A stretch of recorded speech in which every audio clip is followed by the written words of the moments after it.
रखे हैं तलाफ्ते कलाम पाक से, और तलाफ्ते कलाम पाक के लिए मैं दावत दूंगा हमारे इंतहाई मुअज़्ज़ज़ मेंबर असलम सरकानी साहब को।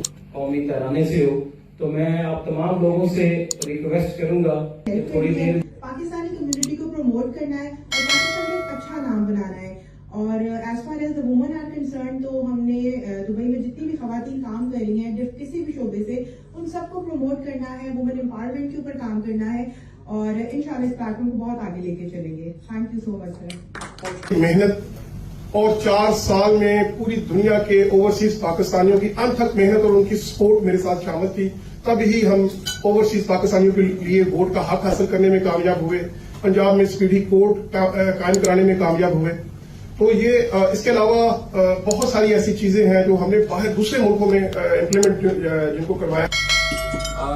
मियां साहब ने तो दरिया के कूजे में बंद कर दिया है। मैं थोड़ा सा डिटेल में बताना चाहूंगा कि ये बिजनेस काउंसिल का पर्पस क्या है, मेन ऑब्जेक्टिव क्या है और इसके बेनिफिट्स क्या होंगे उन बिजनेसमैन को जो हमारे साथ यहाँ पे जुड़े।